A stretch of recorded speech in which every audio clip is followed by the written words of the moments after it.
Good morning students, welcome to online study.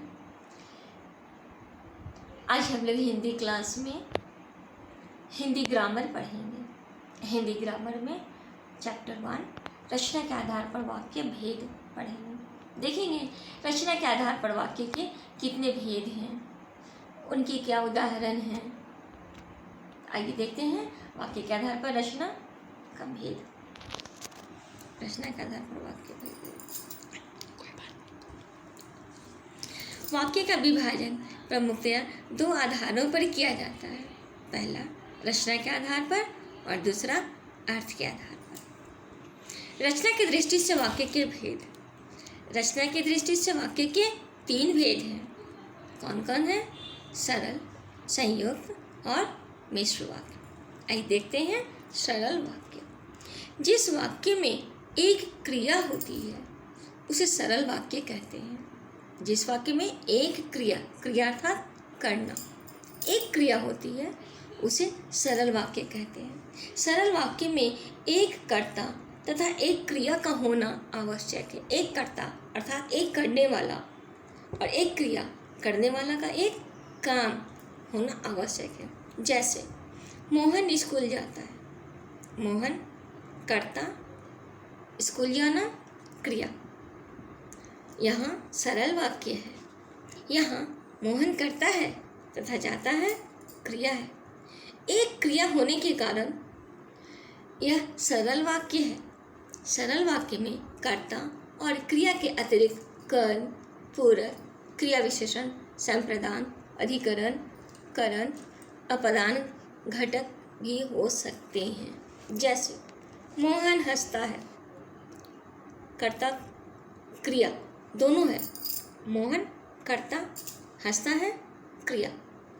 Rajesh बीमार है, इसमें कर्ता, पूरक और क्रिया दोनों है। पुलिस ने चोर को पीटा, इसमें भी कर्ता, कर्म और क्रिया तीनों है। अब संयुक्त वाक्य। जिस वाक्य में दो या अधिक मुख्य तथा स्वतंत्र उपवाक्य होते हैं वे संयुक्त वाक्य कहलाते हैं। ये दोनों पूर्ण अर्थ देने में सक्षम होते हैं। ये, और, तथा, फिर, या, अथवा, अन्यथा, किंतु, लेकिन, इसलिए आदि योजकों से जुड़े होते हैं। जैसे हम लोग पुणे घूमने गए और वहाँ 4 दिन रहे, इसमें संयुक्त वाक्य है। हम लोग पुणे घूमने गए, हम वहाँ 4 दिन रुके। वह आई तो थी किंतु उसने कुछ कहा नहीं था। वह आई थी और उसने कुछ कहा नहीं था। दोनों को जोड़कर एक नया शब्द बना, वाक्य बना, इसलिए यह संयुक्त वाक्य है। मिश्र वाक्य। मिश्र वाक्य में एक से अधिक उपवाक्य होते हैं और उनमें एक उपवाक्य प्रधान होता है तथा एक या अधिक उपवाक्य उस पर आश्रित होते हैं। ये उपवाक्य परस्पर व्यधिकरण योजकों जैसे कि, यदि, अगर, तो, तथापि, यद्यपि, इसलिए आदि से जुड़े हुए होते हैं। जैसे यदि मैं न आया होता तो काम न बनता, इसमें काम न बनता प्रधान उपवाक्य, पर यदि मैं न आया होता उपवाक्य आश्रित है। अर्थात काम न बनता पर अगर यदि मैं न आया होता इसी पर आधारित है। कुछ और उदाहरण देखते हैं। अध्यापक ने बताया कि कल स्कूल में छुट्टी होगी। जो लड़का कमरे में बैठा है वह मेरा भाई है। अध्यापक ने बताया कि कल स्कूल में छुट्टी है, इसमें अध्यापक ने बताया यह उपवाक्य है कि योजक है, अर्थात 2 वाक्य को जोड़ता है। और आश्रित उपवाक्य है कल स्कूल में छुट्टी होगी। अब आश्रित उपवाक्यों के भेद।